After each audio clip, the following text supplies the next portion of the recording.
প্রথম হজ ফরজ হতেই বিদায় হজ আদায় করেছেন।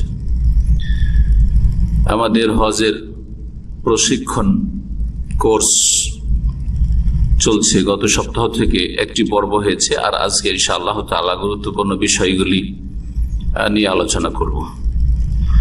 যে বিষয়গুলি নিয়ে আলোচনা করব, প্রথম বিষয়গুলি হবে হজের রুকন,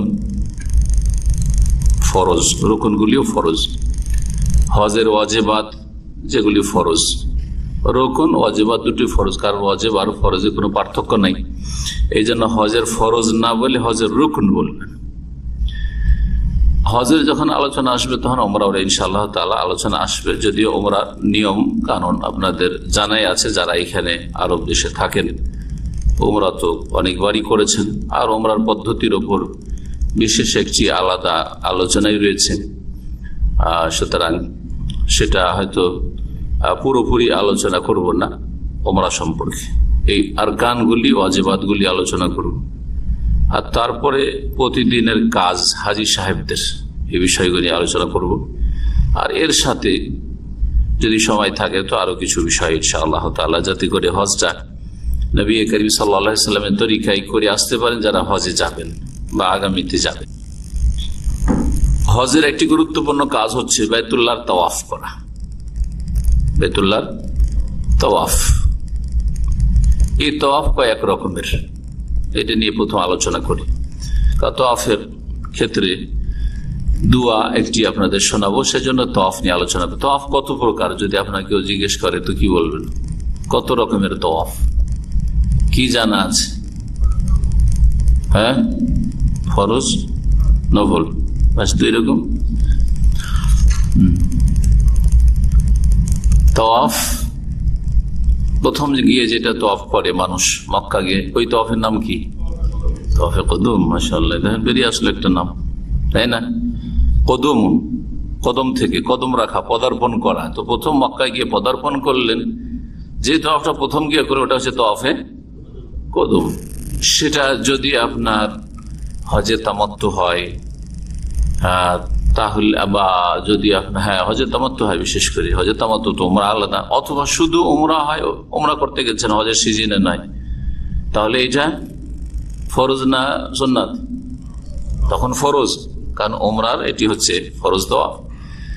আর হজে তামাত্তু করলেও সেবার যেহেতু উমরা হচ্ছে, সুতরাং সেটা হচ্ছে ফরজ বা রুকন, রুকন ফরজ। কিন্তু হজে ইফরাদে যাবেন, হজে ইফরাদে যাচ্ছেন, হজে কেরানে যাচ্ছেন, দুটো নিয়ত একসাথে, গত সপ্তাহে বলেছি, যদি হজে কেরান করে উমরা হজ দুটো একসাথে নিয়ে, আর হজে ইফরাদ মানে শুধু হজে নিয়তে গেছেন। তো এই ক্ষেত্রে তাওয়াফে কদম প্রথম মক্কা গিয়ে তাওয়াফ করা ফরজ না সুন্নাত নফল? ফরজ নাই, ফরজ নাই, কারণ হজের যেটি একটি তাওয়াফ ফরজ রয়েছে রুকন, সেটা হচ্ছে 10 তারিখে, 10 তারিখে। সুতরাং এই প্রথম যে তাওয়াফটি হবে সেটা হচ্ছে সুন্নাত, এটি হচ্ছে সুন্নাত। সুতরাং কেউ যদি সময়ের সংকীর্ণতার কারণে সরাসরি মেনাতে চলে যায়, এহরাম বেঁধে মিকাত থেকে, বা আরাফাতেও চলে যায়, তো হজ তার হয়ে যাবে। কি ছুটলো? তার একটা সুন্নত মুস্তাহাব কাজ ছুটলো, যেটা রুকন ফরজ নয় আর ওয়াজিব না। জি, তাওয়াফ তাহলে তাওয়াফে কদম হল। আর হজের যে তাওয়াফটি, সেই তাওয়াফটি হচ্ছে তাওয়াফে ফরজ, ফরজ তাওয়াফ রুকন, যেটার নাম হচ্ছে গত সপ্তাহে বলেছি তাওয়াফে 10 তারিখের তাওয়াফের নাম কি? এফাদা। এফাদা নামটি যেহেতু হাদিসে আছে, তো আমাদের আরব দেশগুলিতে তাওয়াফে এফাদাটার এই নামটাই খুব প্রসিদ্ধ আছে, আরবরা খুব সহজে তাওয়াফে এফাদা বুঝে। এরকম আমাদের দেশে যারা সহি আকীদা আর কোরআন সুন্নাহ অনুসারী যারা, তারা এই নামটি সহজে বুঝে, কিন্তু মাযহাবধারীরা তাওয়াফে এফাদা বুঝে না, ও তাওয়াফে জিয়ারা বুঝে, ফিকহের টার্মটা বুঝে। সুবিধার নাম যাই বলেন, কিন্তু যেটা হাদিসে তাওয়াফুল ইফাদা এসছে, এই নামটা জানা উচিত, বোঝা উচিত একজন মুসলিমকে, কোরআন সুন্নাহ অনুসারী। এই তাওয়াফের নাম গত সপ্তাহে বলেছিল, এই তাওয়াফটা হচ্ছে ফরজ তাওয়াফ। এর নাম তওয়াফে ফাজাই বলেন, আর জিয়ারা বলেন, তওয়াফে ফরজ বলেন, আর তওয়াফুল হজ বলেন। এই হচ্ছে হজের তওয়াফ, 10 তারিখে যে তওয়াফ। আর একটা তওয়াফ হচ্ছে যখন সর্বশেষ বিদায় হবে মক্কা থেকে, ওই তওয়াফের নাম কি? তওয়াফুল ওয়াদা বা তওয়াফুল ওয়াদা। ওয়াদাও ওয়াই ফাতা দিয়ে বলা যায়, ওয়াই কাসরা দিয়ে। তওয়াফুল ওয়াদা, ওয়াদা আল ওয়াদা মানে হচ্ছে বিদায় হওয়া, বাংলায় বিদায়, আরবিতে ওয়াদা বা ওয়াদা। এই জন্য নবী সাল্লাল্লাহু আলাইহি ওয়াসাল্লাম বিদায় হজকে হাজ্জাতুল ওয়াদা বা হাজ্জাতুল বেদা ওয়াদা। হ্যাঁ, ওয়াদা তো ওয়াউজের ওয়ে হইলে, ওয়ে যেহেতু পড়ার ব্যবস্থা নেই বাংলাতে, তখন হজ্জাতুল বেদা আমাদের দেশের লোকেরা বলে না। তাহলে এই হজের হুকুম কি না? এই তওয়াফের, বিদায় তওয়াফের ওয়াজিব। এটা রুকুন নয়, এটা হচ্ছে ওয়াজিব। জি হ্যাঁ, তাহলে আমাদের কাছে কি হয়ে গেল? রুকুন তওয়াফ হলো আর ওয়াজিব তওয়াফ হলো, ঠিক না? আর তওয়াফে কদম কোন অবস্থায় সুন্নাত হইল, ঠিক না? জি। আর একটা তওয়াফ আছে, যেই তওয়াফটা আপনি যখন তখন সারাদিন করতে পারেন, নফল সালাত আদায় করেন, নফল নামাজ পড়ার মতো।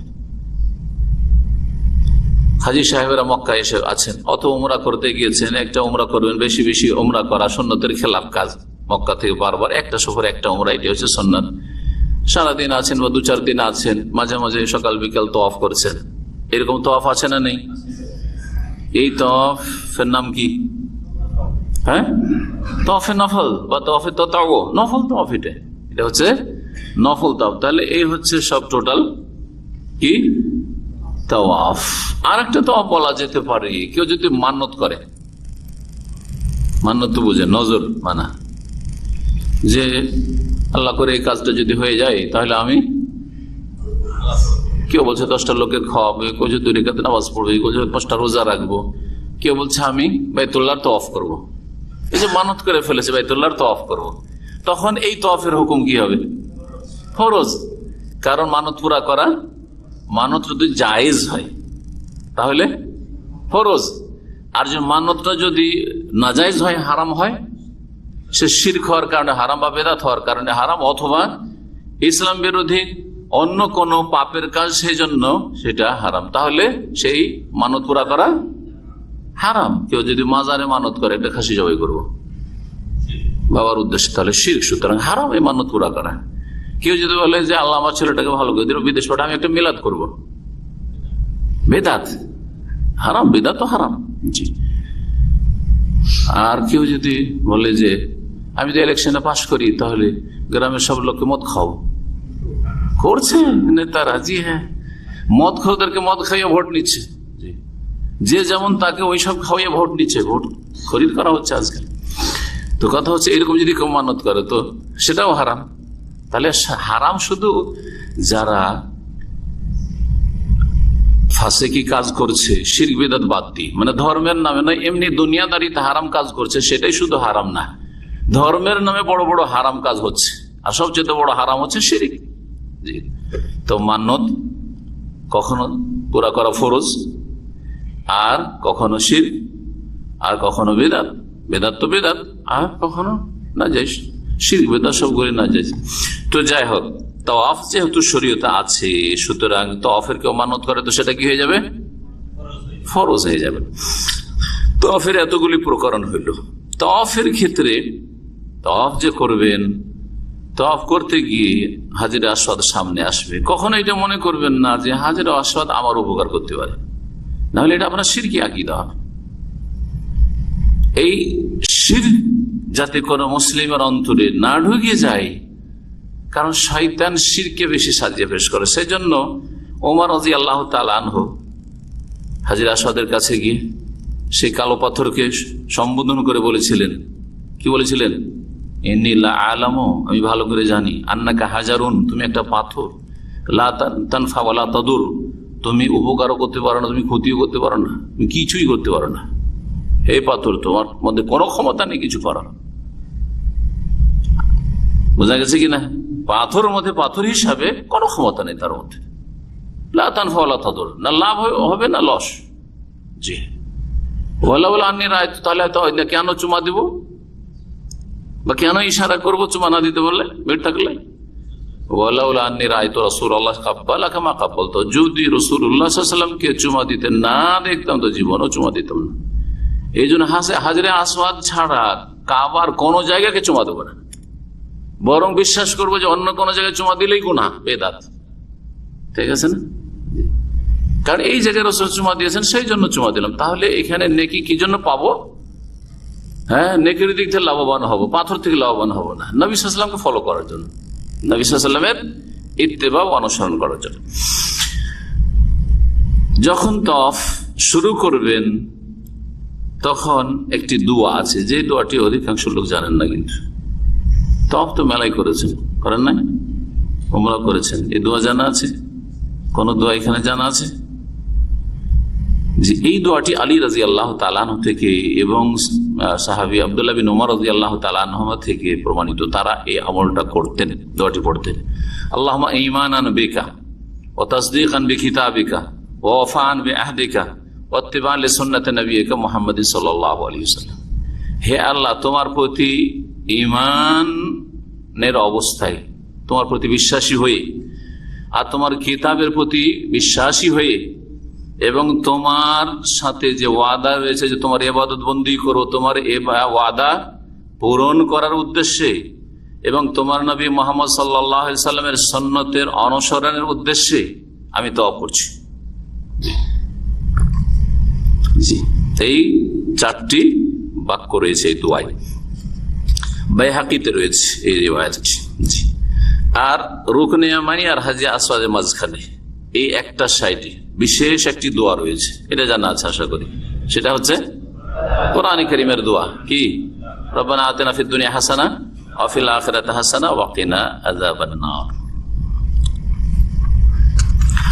এছাড়া যে কোনো দোয়া করতে পারে, এছাড়া যে কোনো দোয়া করতে পারে নিয়ত। এখন আমরা শুরু করতে চেয়েছি হজ, ওমরা, রুকুন, ওয়াজিব, এইসব বিষয়গুলি সম্পর্কে।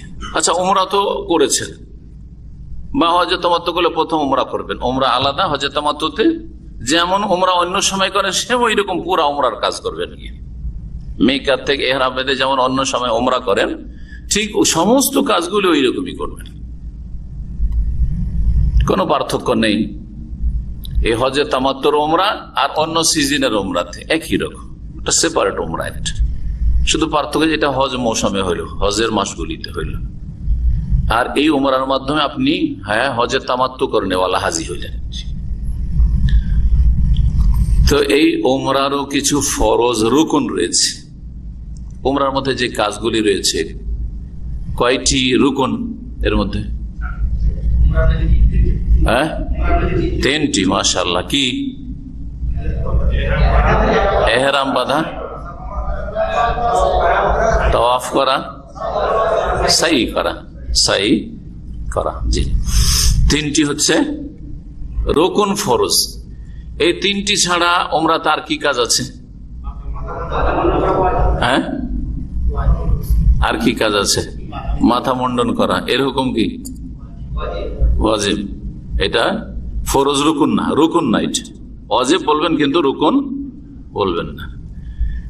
মিকাত থেকে ইহরাম বাঁধা, ইহরাম বাঁধাটা রুকুন, কিন্তু মিকাত থেকে ইহরাম বাঁধা এটা ওয়াজিব।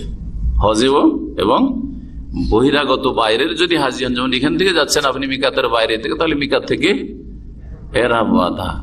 কেউ যদি ইহরাম তো বাঁধলো কিন্তু জিদ্দা থেকে ইহরাম বাঁধলো, জিদ্দায় নেমে, অথবা তায়েফ থেকে ক্রস করে যাওয়ার পরে মক্কাতে গিয়ে হোটেলে ইহরাম বাঁধলো, মদিনা রাস্তা দিয়ে যাচ্ছে, মদিনা থেকে পার করে 200-300 কিলোমিটার যাওয়ার পরে কোথাও রাস্তায় ইহরাম বাঁধলো, তাহলে কি? রুকুন তো আদায় করলো, কারণ ইহরাম অবস্থায় উমরাটা করলো, কিন্তু মিকাত থেকে ইহরাম বাঁধলো না, সুতরাং ওয়াজিব ছুটে গেল বা ছেড়ে দিল। তাহলে 3-2-5টি ওমরার কাজ বললাম, 3টি হচ্ছে রুকুন আর 2টি হচ্ছে ওয়াজিব। আর বাকি যে ওমরায় কাজগুলি রয়েছে সবগুলি হচ্ছে সুন্নাত। গত সপ্তাহে বলেছি যে কোনো ইবাদত বন্দিগিতে এই 3 রকমের কাজ আছে: আরকান, রুকুন সমূহ, ওয়াজিবাত, ওয়াজিব সমূহ, আর না হলে সুন্নান, সুন্নাত সমূহ। বোঝা গেছে না? জি, আপনি সালাত থেকে শুরু করেন, সালাত 5 ওয়াক্ত নামাজ, কিছু রুকন রয়েছে আর কিছু ওয়াজিব রয়েছে, আর বাকিগুলো সব সুন্নাত। ওইরকম হজের ক্ষেত্রে আরকান রয়েছে, ওয়াজিবাত রয়েছে আর সুন্নাত রয়েছে। উমরার ক্ষেত্রে আরকান রয়েছে, রুকন হলো 3টি আর ওয়াজিব হলো 2টি উমরাতে, আর বাকিগুলি হলো সুন্নাত। তাহলে এখন হজের কথা বলি। হজের রুকন কয়টি? 4টি। মাশাআল্লাহ, মনে হচ্ছে যে কোর্স করা আছে। হ্যাঁ, ঠিক। তো প্রথম রুকন এহরাম করা, এহরাম করা। 2 নম্বর হচ্ছে আরাফা অবস্থান করা। যদি ধারাবাহিক এহরাম করলেন, এহরাম করে প্রথম যে কাজটি হবে সেটা হচ্ছে হজ হিসাবে, হজের যেহেতু করছি তো উমরা বাদ দেন, তাহলে আরাফাতে কি করা? অবস্থান করা। 3 নম্বরটা হচ্ছে বাইতুল্লাহর তওয়াফে ইফাদা বা জিয়ারা করা, যেটা 10 তারিখে করাতে হচ্ছে সুন্নাত উত্তম। কোন কারণবশত অসুস্থ, বৃদ্ধ, অচল, মেনাতে পাথর মেরে আর আসা সম্ভব না, আর আসলে আবার রাত্রে যেতে পারবে না, তো জাহেলের মতো আসলো আর এসে এখানে রাত কাটিয়ে দিল, আর মেনার ওয়াজিব ছাড়ো, এরকম না করে এই উত্তমটাকে ছেড়ে দিক যে এই দিনে আজকে আমি 10 তারিখে তওয়াফ করতে পারলাম না, মেনাতে থেকে যায় পাথর টাথর মেরে আর কুরবানি সেরে মাথা মুন্ডন করে 11 তারিখে 12 তারিখে 13 তারিখ করে নেবো, কোনো অসুবিধা নেই। এতে কি হলো? সুন্নাত বা উত্তমটা ছুটলো কিন্তু ওয়াজিব ছুটলো না। পক্ষান্তরে অধিকাংশ হাজিরা যারা বাংলাদেশ থেকে আসে, বেশিরভাগ তো সব বৃদ্ধ, তো এরা করে কি, পাথর মারার পরে দুপুরে বা বিকেলবেলা আসলো, যখনই আসুক না কেন আসলো আর মেনা ফিরে যায় না, ওই রাতটা হোটেলে কাটায়, তারপরে হয়তো গেলে যায়, অনেকে তো যায় না, অনেকে যায় না। অবাক হবেন, ভিআইপি হাজিদের সাথে 2 বছর ছিলাম, গত ভিআইপি যারা, একবারে হিলটন ছেড়ে কি আর ওই মেনার খেমাতে থাকতে ভালো লাগে? ওতে নিরুপায় হয়ে গিয়েছে, বোঝা গেছে না? 5 স্টার ছেড়ে কি আর ওখানে ভালো লাগে? ওদের হজের গুরুত্ব হচ্ছে আরাফার 3টা বাস, আর তারপরে যেমন মেনা আসলো, পাথরটা মেরে আসলো, আসার পরে যে 10 তারিখে আসলো মক্কা, আর গেল না, ওই থেকে গেল হিলটন, 5 স্টার হোটেলে থেকে গেল। ওখানে বেশ কিছু বাংলাদেশি আছে, কর্মচারী কাজ টাজ করে, অথবা এদিক সেদিক খাদেম, ঘুরে ক্লিনার, ওদেরকে ভাড়া করলো, আর পয়সা তো কম দেয় না, এইখানকার গুলো দিলে তো অল্প স্বল্প পয়সা দিবে। এক দিনের পাথর মারা তাকে মজুরি দিয়ে দিল 100 রিয়াল, সেই চোখের সামনে 50 রিয়াল, কেমন না 50-100 রিয়াল, একটা পাথর মেরে দিয়ে 50 বা 100 রিয়াল, এও চললো ভাড়াইটা। এরা হোটেলে শুয়েই থাকলো, না রাত্রে ওয়াজিবে গেল আর না পাথর মারতে গেল, এইখানেই থেকে গেল, আর ওর ভাড়াইটা পাথর মারছে। জি, এমন আক্ষেপ লাগে, পাথর যে মারছে, এক তো এইরকম বদল চলবেই না, পাথর অকালত চলবে না। 2 নম্বর কথা, পাথর মারার জন্য অন্তত হাজি সাহেব হইতে হবে, যে সেও এই বছরের হাজি। এরা মক্কার সব লেবার, কথা বলছে, এরা এই বছর হাজিও না, বাইরের লোক, বা সেটা একটা ইনকাম সোর্স। যেমন কিছু লোকের বদলি হজ ইনকাম সোর্স হয়ে গেছে আজকাল, বদল খুঁজে বেড়ায়, পড়াশোনা লোক বদল খুঁজে বেড়ায়, এদিক সেদিক কোথায় একটা কিছু পয়সা পাবো, ফ্রিতে একটা হজ করে দেবো, এই করে বেড়ায়, হারাম এই রুজি। ঠিক তেমনি এইরকম ওই যে ভাড়াটা পাথর মেরে রুজি রোজগার করে, এটা হারাম রুজি। হারাম রুজি শুধু সুদ আর ঘুষ নয়, এগুলো হচ্ছে ধর্মীয় হারাম রুজি, ধর্ম ব্যবসা। জি, 3 নম্বর তওয়াফে ইফাদা করা। 4 নম্বর হচ্ছে সাফা মারওয়া সাই করা। এই 4 নম্বর বিষয়টিতে কিছু ফুকাহাদের ইখতিলাফ আছে। হানাফি মাযহাবে এটাকে ফরজ রুকন মনে করা হয় না, এটাকে ওয়াজিব মনে করা হয়, যার ফলে এটার ক্ষেত্রেও খানিকটা অবহেলা আছে। জি, তো সঠিক মতে অধিকাংশ ওলামাদের কাছে সাফা মারওয়া সাইটা হচ্ছে রুকুন ফরজ, কারণ নবী কারীম সাল্লাল্লাহু আলাইহি ওয়াসাল্লাম একটি হাদিস রয়েছে, তাতে নির্দেশ দিয়েছেন। তারপরে কোরআনে কারীমে এই সাইর কথা উল্লেখ করা হয়েছে, ইন্না সাফা ওয়াল মারওয়াতা মিন শাআইরিল্লাহ ফামান হাজ্জাল বাইতা আও ইতামারা ফালা জুনাহা আলাইহি আন ইয়াতাওয়াফা বিহিমা। এবং নবী করিম সাল্লাল্লাহু আলাইহি ওয়াসাল্লাম সাহাবায়ে কখনো এই সাই ছাড়েননি, অথবা কারো সাই ছুটে গেছে, দম দিয়ে ঘাটতি পূরণও করেননি, সুতরাং কি বোঝা যায় যে সাই করা হচ্ছে রুকুন। তো সঠিক মতে হজের রুকুন হচ্ছে 4টি। এই রুকুন ওয়াজিবগুলি শুনেন, আর রুকুন ওয়াজিবের পার্থক্য, হুকুমের দিক থেকে পার্থক্য। রুকুন যদি ছেড়ে দেয় বা ছুটে যায় তবু হজ হবে না, যতক্ষণ পর্যন্ত ওই রুকুন আদায় না করবে, আদায় করার সময় থাকলে। আর আদায় করার সময় যদি না থাকে তো ওই বছরের হজটা হলো না। যেমন আরাফায় অবস্থানের রুকুনটা আদায় করতে হবে কয় তারিখে? 9 তারিখের সারা দিনের মধ্যে, অথবা তার পরের রাতটা, মুজদালিফার রাতটাই ফজরের আগে আগে। এটা হচ্ছে সময় তার, এটার কোনো আর কাজা টাজার কোনো ব্যবস্থা নেই।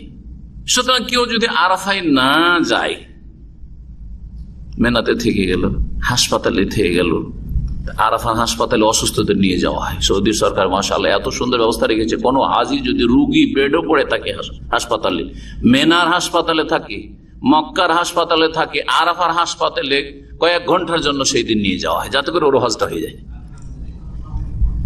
এই যে সার্ভিস গুলো রয়েছে ফ্রি, তাদের কাছ থেকে কোনো পয়সাও নেওয়া হয় না, হাজিদের কোনো পয়সা লাগে না। এগুলো মানুষ দেখে না ভালো নজরে, এইগুলির কোনো প্রশংসা করে না। জি হ্যাঁ, যারা নিমক হারাম তারা। তো আর যদি না নিয়ে যাওয়া হয় তাহলে হজ হবে না, হজ হবে না, ওই বছর হজ হইল না। জি, আল হাজ্জু আরাফা, কথা বুঝতে পারছেন না? কিন্তু তফে ফাজা ধরেন 10 তারিখ আদায় করেনি, 11, 12, 13 কেউ করেনি, হয়তো পরে করে নিতে পারবে, ওখানে আছে তো ব্যবস্থা আছে। সাফা মারা সাই করেনি, পরে করে নিতে পারবে, ঠিক না? রুকুন আর ওয়াজিব পার্থক্য। রুকুন যদি ছেড়ে দেয় বা ছুটে যায় আর সেটা পুরা করা সম্ভব না হয় বা পুরা না করে তাহলে হজ হবে না। পক্ষান্তরে ওয়াজিব যদি ছুটে যায় বা ছেড়ে দিয়ে থাকে তাহলে ইচ্ছা করে ছেড়ে দিলে গুনাহগার হইলেও তার ঘাটতি পূরণের ব্যবস্থা আছে, সেটা হচ্ছে দম দেওয়া। দম দেওয়া মানে, দম মানে রক্ত, রক্ত আল্লাহ সন্তুষ্টিতে প্রবাহিত করা। সেটা মক্কায় হইতে হবে, হারামের এরিয়ার মধ্যে, আর সেটা মক্কার ফকির মিসকিনের মাঝে ওই গোশত বিতরণ করতে হবে, সেটা একটা কুরবানি জবাই করতে হবে। এটা হচ্ছে দামে জবরে নোকসান, একটা হচ্ছে দামে শুকুর, আর এটা হচ্ছে দম মানে কুরবানি হচ্ছে 2 রকম। হাজিদের কুরবানি হচ্ছে 2 রকম, যেটা অনেকে বুঝে না। একটা হচ্ছে হজে তামাত্তু করলেন, সেই জন্য আপনার উপর কুরবানি কি হলো? ওয়াজিব হলো। হজে কেরান করলেন, সেই জন্য কুরবানি ওয়াজিব হলো। এই কুরবানি কিসের জন্য?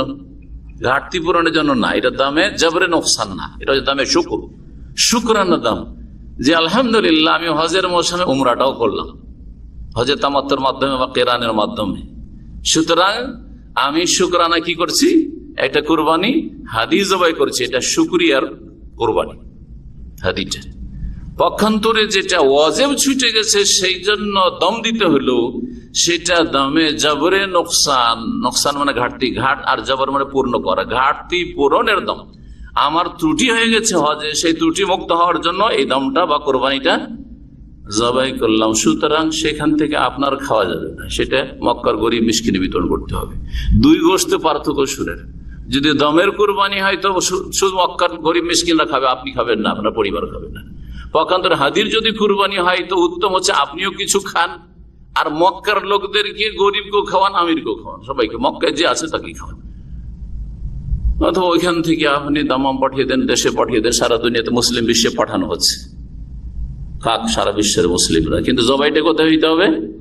হাদি আর দম, যে ঘাটতি পূরণের, দুটোই জবাই হইতে হবে হারামের এলাকাতেই। আর সবচেয়ে উত্তম হচ্ছে হাদির ক্ষেত্রে সেটা যেন মেনাতে জবাই হয়, কারণ মেনাতে রাসূলুল্লাহ সাল্লাল্লাহু আলাইহি ওয়াসাল্লাম 100 উট জবাই করেছেন।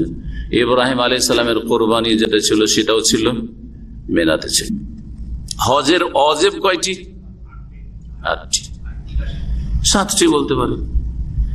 সমস্ত হাজি, যদি আপনি সমস্ত রকমের হাজিদের বলেন তাহলে 6টিও বলা যেতে পারে। সুতরাং কোন কিতাবে যদি 6টি লেখা থাকে সেটাও ভুল নেই, সব হাজিদের ক্ষেত্রে বলা হয়েছে। কিছু কিছু হাজি আছে তাদের উপরে 6টি আছে, 7টি নেই, কিন্তু অধিকাংশ হাজিদের ক্ষেত্রে 7টি হচ্ছে ওয়াজিব।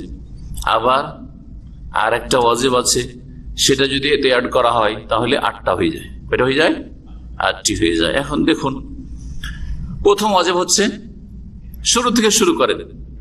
প্রথম আমরা শুরু করেছিলাম আর আমল শুরু করে তাই এহরাম দিয়ে, তাই না?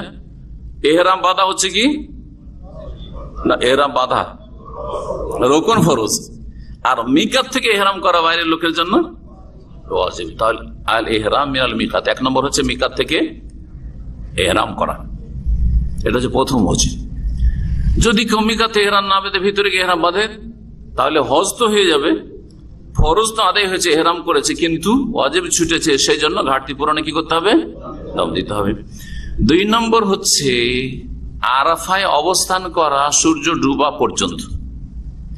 এমনি আরাফায় অবস্থান করা কি রুকন ফরজ, কিন্তু সূর্য ডুবিয়ে দেওয়া আরাফাতে তারপরে বের হয় এটা হচ্ছে ওয়াজিব। সুতরাং কেউ যদি জোহর থেকে নিয়ে মাগরিবে 10 মিনিট আগ পর্যন্ত থাকলো আর তারপরে সূর্য ডুবার আগেই আরাফার বর্ডার থেকে বাইরে বেরিয়ে গেল, বিশেষ করে যারা কিনারায় থাকে আর তাড়াহুড়া করে আর ভিড় ভাড়ের ভয়ে এই পালা,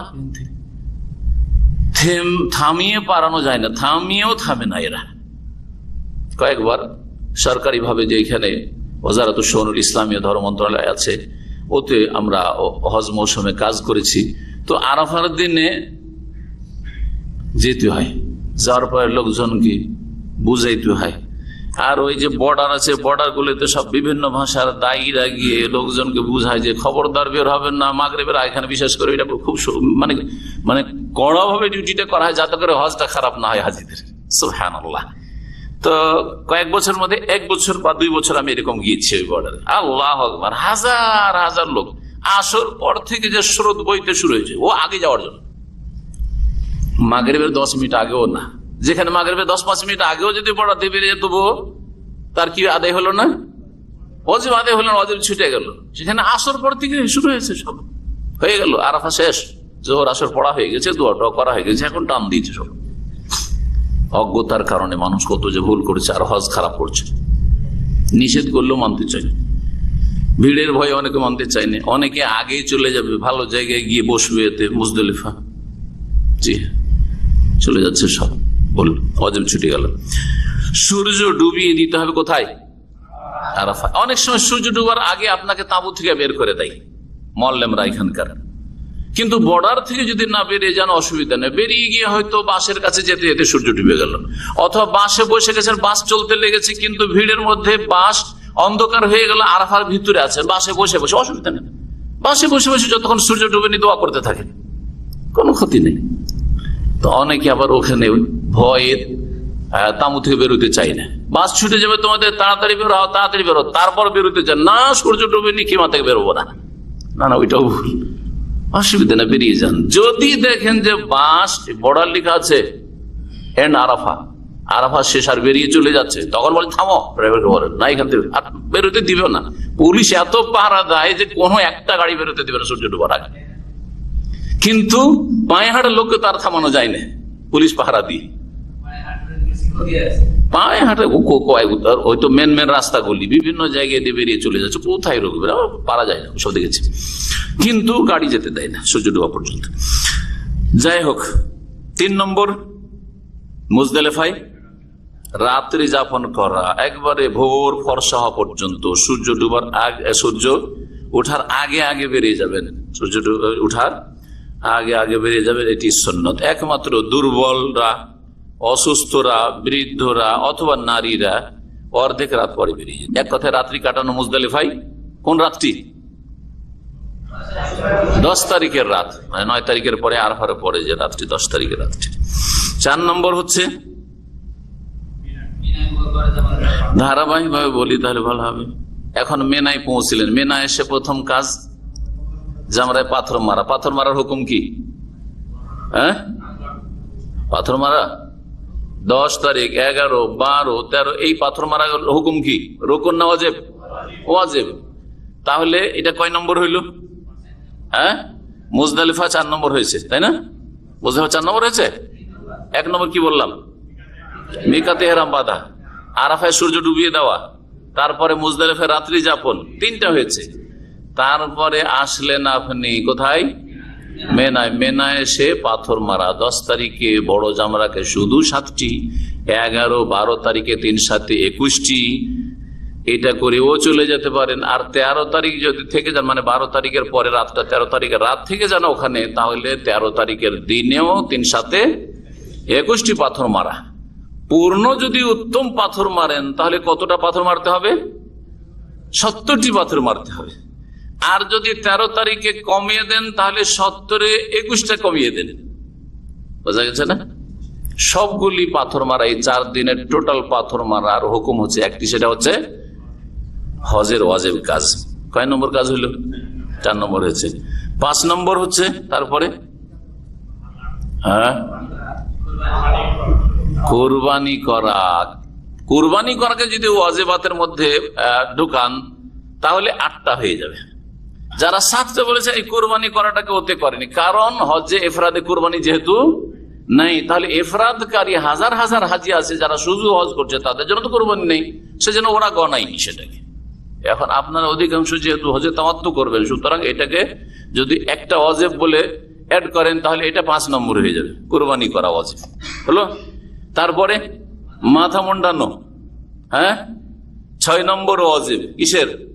হজের। মুন্ডানো হচ্ছে উত্তম, কিন্তু যদি কেউ ছোট করে চুল তো চলবে কিনা? অল্প 2-4টা কাটলে এদিক সেদিক থেকে একটু এদিক সেদিক সেরে ছাটাছাটি করলো চলবে না, পুরো মাথা থেকে চুল নিতে হবে, পুরো মাথা থেকে চুল কাটতে হবে। এই জন্য মেশিন লাগানো হচ্ছে সবচেয়ে উত্তম কাজ। আর কেচিয়ে দেয়া কাটলে যাতে করে পুরো মাথা থেকে চুল কাটা হয়, একটু এদিক সেদিক কেটে আমি ছুটি যাব, আপনি ওপর দিক ছেড়ে দেন, জি না, জায়েজ নাই, হবে না, অজিবাদে হবে না। কয় নম্বর হলো? 6 হয়েছে। 7 নম্বর কি হইতে পারে? 7 নম্বর কি হইতে পারে? মেনাতে 11 আর 12 তারিখ এই 2টো রাত, মানে 10 তারিখের দিন আপনার মক্কার কাজগুলি সেরে এসে এখানে রাত্রি যাপন করা, এটা হচ্ছে 11 তারিখের রাত। আর 12 তারিখের রাত, এই 2টো রাত হচ্ছে ওয়াজিব। আর কেউ যদি তারপরেও সন্ধ্যা সূর্য ডুবিয়ে দেয় তাহলে 13 তারিখের রাতটাও হচ্ছে ওয়াজিব। জি হ্যাঁ, তো টোটাল এই 3টি বা 2টি রাত কাটানো হচ্ছে একটা ওয়াজিব, একটা ওয়াজিব। কয়টা হইল? 7টা হয়ে গেল। আর একটা কি বাকি থাকে? জি, যখন মক্কা থেকে বিদায় হবেন তখন 8 নম্বর হচ্ছে বাইতুল্লাহর বিদায়, তাওয়াফুল বিদা। এটা হচ্ছে মিন ওয়াজিবাতিল হজ, হজের একটি ওয়াজিব। টোটাল কতটি হলো তাহলে? এইভাবে গণাইলে 8টি হয়ে যায়। যারা 6টি বলেছে তারা কোরবানিকে মাইনাস করে দিয়েছে, কারণ কোরবানি সব হাজির উপর নেই। আর বিদায়ী তওয়াফকে মাইনাস করলে, কারণ বিদায়ী তওয়াফ ঋতুবতী মহিলার নেই। জি হ্যাঁ, যদি কোনো মহিলার সব কাজ শেষ হয়ে গেছে আর হঠাৎ করে মাসিক চলে আসলো, আর তার এখন ফ্লাইট ছুটে যাবে অথবা বাস ছুটে যাবে, ওকে এখন চলে আসতে হবে দাম্মাম, তাহলে কি 4-5 দিন আরো বসে থাকবে বিদায় তওয়াফ করার জন্য? নবী করিম সাল্লাল্লাহু আলাইহি ওয়াসাল্লামের স্ত্রী উম্মুল মুমিনিন সাফিয়া রাদিয়াল্লাহু তাআলা হজের সব কাজ শেষ হয়ে গেছে, শুধু বিদায় তওয়াফটা বাকি আছে, আর হাদাত মাসিক চলে আসলো। নবী সাল্লাল্লাহু আলাইহি ওয়াসাল্লাম জানতে পারলেন আর ভাবছেন যে হয়তো তওয়াফে যেটা জিয়ারা বা ইফাদা সেটাই হয়তো করেনি, কিন্তু বললেন অন্যান্য স্ত্রীরা যে না, করে ফেলেছে, মানে যেটা রুকুন তওয়াফ সেটা করে ফেলেছে 10 তারিখ, ওটা হয়ে গেছে। তখন নবী সাল্লাল্লাহু আলাইহি ওয়াসাল্লাম ফালা এযান, তাহলে আর এখানে থাকার দরকার নেই, ওর জন্য মাফ, এখানে ছাড় রয়েছে, চলে আসতে পারে। হয়ে গেল ওয়াজিবাত না? এছাড়া যতগুলি কাজ রয়েছে 8 আর 4 কয়টা হইল? 12টি কাজ হজে জানা অত্যন্ত জরুরি, কারণ এগুলিতে ঘাটতি হলে বড় ধরনের ঘাটতি থেকে গেল হজে আপনার। আর বাকি যতগুলি কাজ আছে শুরু থেকে শেষ পর্যন্ত সবগুলি হচ্ছে সুনানুল হজ, হজের সুন্নাত, হজের সুন্নাত। সুতরাং সুন্নাত 2-1টা উদাহরণস্বরূপ বলি, তাহলে তখন বাকি বুঝতে পারবেন। তালবিয়া পাঠ করা, লব্বাইক আল্লাহুম্মা লব্বাইক করা কি সুন্নাত। হাজরে আসওয়াদে চুমা দেওয়া, বলেন সুন্নাত। তওয়াফের সময় হজের তো তওয়াফে নেই, কিন্তু উমরার তওয়াফে আছে, ইজতিবা আছে। তওয়াফে একমাত্র তওয়াফ ইজতিবা যেটা একমাত্র তওয়াফে কুদুম আছে, এটা মাসলা জানেন, অনেকে ভুল করে না জানার কারণে। ইজতিবা মানে বুঝেন? ইজতিবা মানে কি? ইজতিবা মানে ইহরামের কাপড়টা বগলের নিচে দিয়ে ডান কাঁধ খোলা রাখা, এটা হচ্ছে ইজতিবা, বগলের নিচে দিয়ে রাখা আর কাঁধটা খোলা রাখা। এক শ্রেণীর মানুষ আছে ওই তওয়াফের যে নফল নামাজ পড়ে তখনও খোলা থাকে কাঁধ, অথচ কাঁধ খোলা এভাবে নামাজ নিষেধ আছে। নামাজ হবে কিনা সন্দেহ কাঁধ খোলা থাকলে, কারণ নিষেধ আছে, নবী কারীম নিষেধ করেছে কাঁধ খুলে নামাজ আদায় করবে না। এই জন্য আমরা সেন্টু গেঞ্জি পরে নামাজ পড়তে নিষেধ করি, কিন্তু হাফ গেঞ্জি থাকলে কোনো অসুবিধা নেই। আর যারা বলে হাফ গেঞ্জি পরলেও মাকরুহ হবে সালাত, এটা মন গড়া ফতোয়া, এটা দেশি ফতোয়া আবার আছে না, যে হাফ শার্ট বা হাফ গেঞ্জি হলে নাকি মাকরুহ হয়ে যাবে, এটা ভুল ফতোয়া। হাজিরে তারপরে রুকনে হাজার সদর মাঝখানে রব্বানা আতিনা ফিদ দুনিয়া পড়া, হ্যাঁ সুন্নাত। সাফাতে যখন চড়বে তো ইন্না সাফা ওয়াল মারওয়াতা মিন শাআইরিল্লাহ, প্রথমবার এই আয়াতটি পড়া, প্রথমবার শুধু, কিন্তু আল্লাহ বলেছে। আর তারপরে এই সাফাতে মারওয়াতে যতবার আসবেন তখন কালেমা তাওহীদ পড়া, লা ইলাহা ইল্লাল্লাহু ওয়াহদাহু লা শারীকা লাহু লাহুল মুলকু ওয়া লাহুল হামদু ওয়া হুয়া আলা কুল্লি শাইইন কাদির, কি সুন্নাত। আর একটি দোয়া রয়েছে, লা ইলাহা ইল্লাল্লাহু ওয়াহদাহু আনজাযা ওয়া'দাহু ওয়া নাসারা আবদাহু ওয়া হাযামাল আহযাবা ওয়াহদাহু, এই দোয়া পড়া সুন্নাত, ঠিক না? তারপর ওই নিচু জায়গায় যেখানে সবুজ বাতি, এখন তার নিচু বোঝা যায় না, কিন্তু ওই জায়গাটি সবচেয়ে নিচু জায়গা ছিল, যেখানে হাজার রাদিয়াল্লাহু তাআলা আনহা ইব্রাহিম খলিলুল্লাহর স্ত্রী ইসমাইল আলাইহিস সালামের মা দৌড় দিয়েছিলেন, সেই জন্য দৌড়টাকে আল্লাহ রেখে দিয়েছেন হজে। ওই জায়গাটাই দৌড় দেওয়া, সবুজ বাতি যে রয়েছে ওই জায়গাটুকুতে, এটা কি সুন্নাত, তাই না? এইভাবে যতগুলি কাজ হয় সেগুলি হচ্ছে সুন্নাত। 8 তারিখে মিনায় অবস্থান করা, 9 তারিখের আরাফার কথা বললাম, 10 তারিখের মুজদালিফার কথা বললাম, এগুলো কি বললাম? রুকন নয় ওয়াজিব বললাম, তাই না? মিনার কথা তো বলিনি। মিনায় তাহলে 8 তারিখে থাকা কি সুন্নাত। 8 তারিখে জোহর থেকে শুরু করে ফজর পর্যন্ত 5 ওয়াক্ত নামাজ পড়ার, ওখানে রাত কাটানো 8 তারিখের পর 9 তারিখের রাত্রি, এটা হচ্ছে সুন্নাত। তারপরে এখানে সূর্য উঠিয়ে দিয়ে আরাফার জন্য বিদায় হওয়া, নবী সাল্লাল্লাহু আলাইহি ওয়াসাল্লাম সূর্য ওঠার পরে বিদায় হচ্ছে, এটা হচ্ছে সুন্নাত। কিন্তু আপনার যদি হজের হামলা, হজের কাফেলা বলে না না অনেক ভিড় হয়ে যাবে, সূর্য আজকাল একবার রাত্রে নিয়ে চলে যায়, নিয়ে যাবে কিন্তু আপনাদের, তখন আপনি মুশকিলে পড়ুন, আরে আমি তো পড়েছি যে না না না একবারে ফজর পড়ে যেতে হবে, আর ফজর নিয়ে গিয়ে আরাফায় পড়াচ্ছে।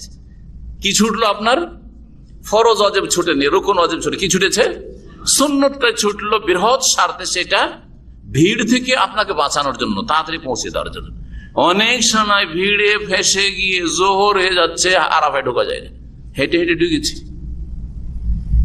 এই 29-30 বছরের মধ্যে এমন 1-2 বছর হয়েছে, এমন ভাষা ফেসেছি, দিন 10:30 11টা হয়ে যাচ্ছে, আরাফায় ঢুকাইতেই পারছে না, এমন জ্যামে পড়ে গেছে।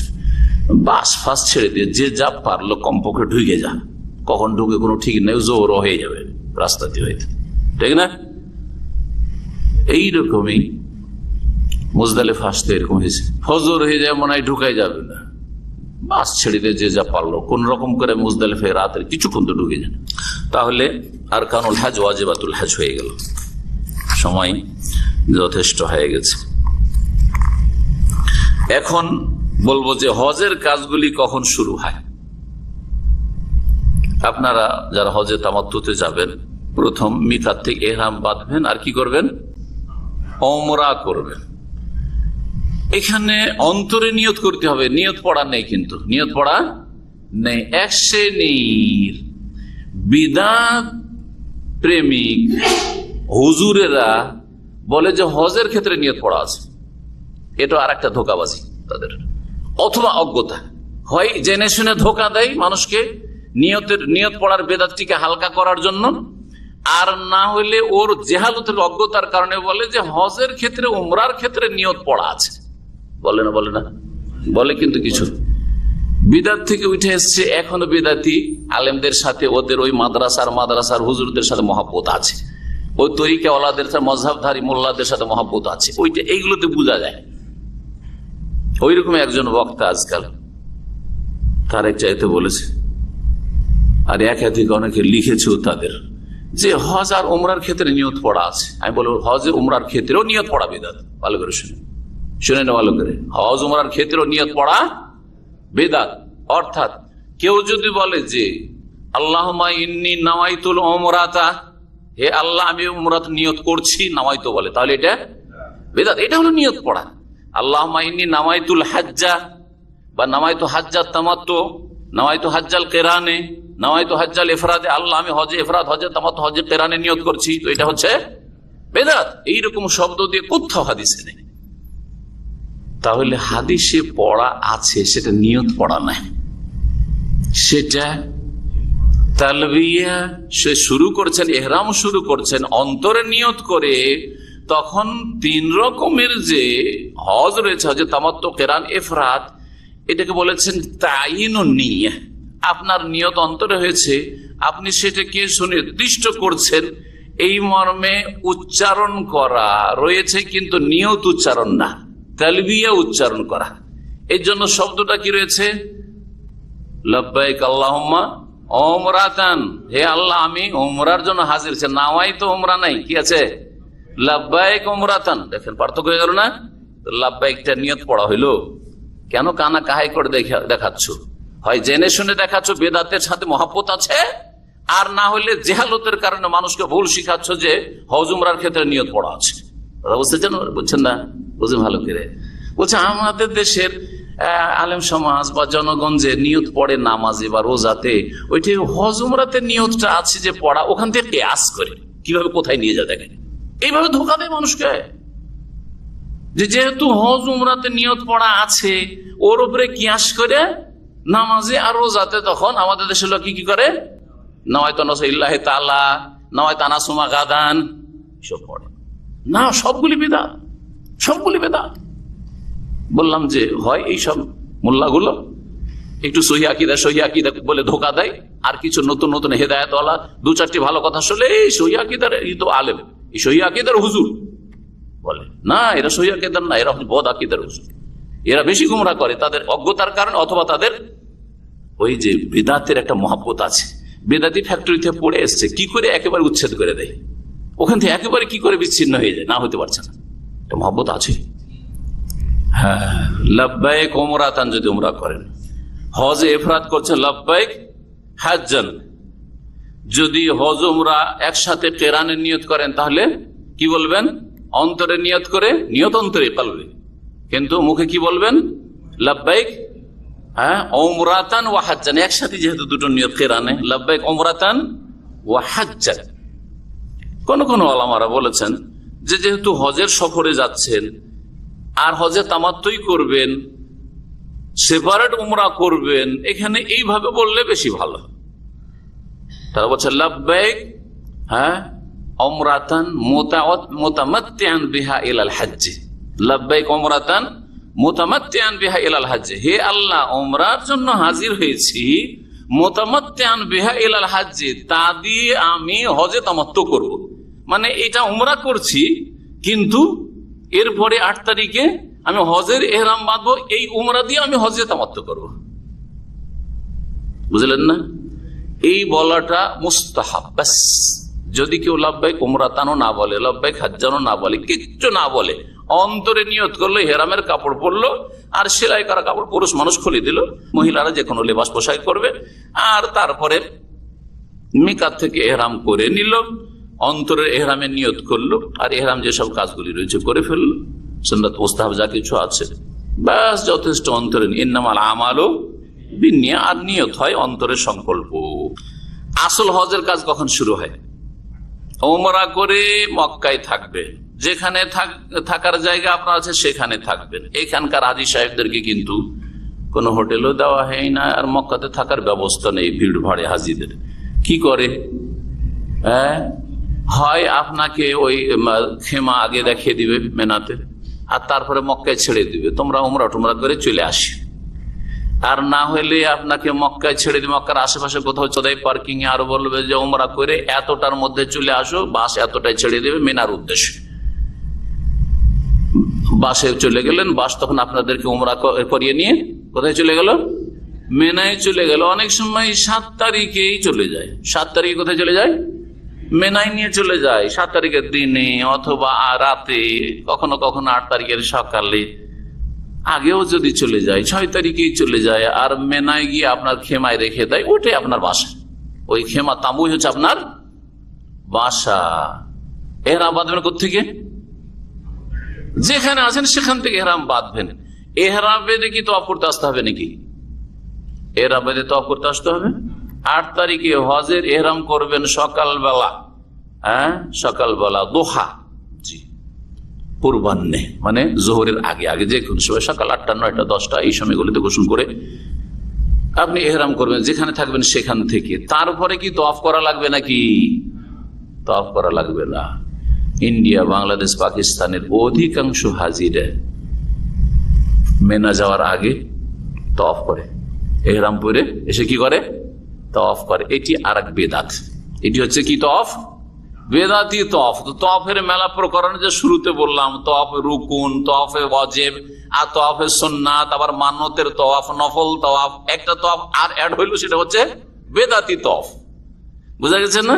বেদাতি তওয়াফ। অনেক হাজিরা এই অজ্ঞতায় রয়েছে যে যখন কি করছি, হজে যাচ্ছি তো ডাইরেক্ট কি করে মেনা যাব, তওয়াফে কুদুম করব।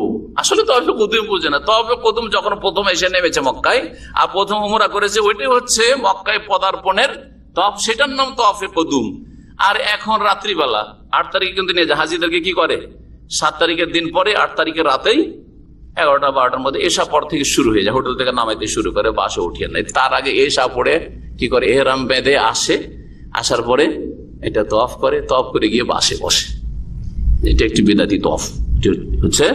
আপনার আত্মীয় স্বজন অনেকে হজে আসে এই ভুলগুলি করবে, সংশোধন করবেন। মুশকিল হচ্ছে যে বিদাতি মুআল্লিমরা এইসব ভুল শিখায়, যে আপনি যখন হজে যাচ্ছেন তো তওয়াফটা করে আসেন, তওয়াফে কুদুম করে আসেন, নাম দেয় বলে। 8 তারিখের কাজ, 8 তারিখে কোন দিন বলা হয় নামটা জানেন? ইয়াউমুত তারবিয়া।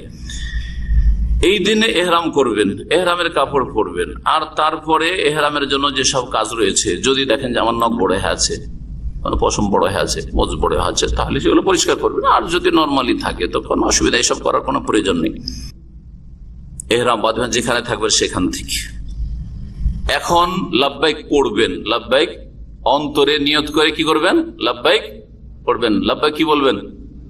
লাব্বাইক হাজ্জান, কারণ এখন হজ শুরু হচ্ছে, এখন হজ শুরু হচ্ছে, লাব্বাইক হাজ্জান। তাহলে আপনারা যখন হজ শুরু করবেন 8 তারিখে লাব্বাইক হাজ্জান বলবেন, এটি হচ্ছে সুন্নাত।